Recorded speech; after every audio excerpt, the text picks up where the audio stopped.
ఊకోరా బుజ్జి ఊకో, కంతగానం ఎక్కిలు పెట్టి ఏడుస్తారా? ఏం కాలేరా జగనన్నకు, మంచిగానే ఉన్నాడు. మళ్ళా ప్రచారంలో కూడా తిరుగుతాడు. మేం చెప్తేనే తట్టు లేదు కదా అమ్మా, మీరైనా చెప్పురు జర మీ బిడ్డకు జర ఊకుండమని. పాపం అప్పటి సంది ఒక్కటే తిరిగి ఏడుస్తుంది. ఇన్ని మంచి పనులు చేస్తుంటే ఎందుకు కొడుతుర్రమ్మా జగనన్న అట్లా అనుకుంటా ఎంతగానం ఏడుస్తుందో చూసిర్రా. ప్రచారంలో రాయి పెట్టి సీఎం కొట్టిరని తెలియంగానే టీవీలో చూసి గంత దెబ్బ తాకింది అని అనుకుంటే ఇగో ఇట్లా ఏడుస్తుంది ఈ బుజ్జి. ఏమవులే జగన్కి తగ్గిపోతుంది కానీ లే. ఎందుకు కొడుతున్నారమ్మా? అన్ని మంచి పనులు చేస్తుంటే మంచి పనులు చేస్తున్నారని ఒక్కళ్ళనే ఉండాలి కదమ్మా మంచి పని చేసేవాళ్ళు. మంచి పని చేసిన వాళ్ళు కూడా ఇది చేస్తున్నారు వాళ్ళు. ఏమవుదలేదే తగ్గిపోతులే. ఏంటమ్మా ఇంత తలికింది?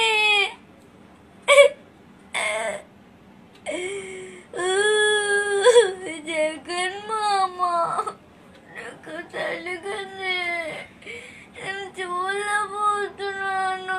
ఇంత మంచి చేసి నీకు అలా ఉంటే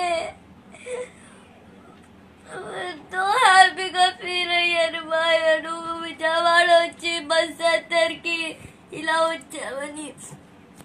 మరి జగన్కు ఎంత హార్డ్ కోర్ అభిమాని కాకపోతే ఇంత ఏడుస్తా చెప్పుర్రి. ఇక బుజ్జిట్లా ఏడుస్తున్న వీడియో మస్తు వైరల్ వరకలా ఫ్యాన్ పార్టీ ఫ్యాన్స్ చేతులయంగా షేర్ చేయబట్టి ఈ వీడియోను చూసిర్రా. వయసుతోని ఊర్లతోని సంబంధం లేకుండా జగనన్నకు ఎంత మంది అభిమానులు ఉన్నారో అని అనుకుంటా ట్వీట్లు చేస్తున్నారు ఈ వీడియోను. మరి ముచ్చట తెలిసి రేపు జగనన్న ఈ బుజ్జిని పిలిపించుకొని నాకేం కాలేదురా, నువ్వేం ఆగం కాకు, ఏడవకు, యాలకి ఇంత దీన్ని మంచిగా చదువుకో అని నెత్తిలో చేయి పెట్టి పోర్వదికి పంపిస్తాడు కావచ్చు. కానీ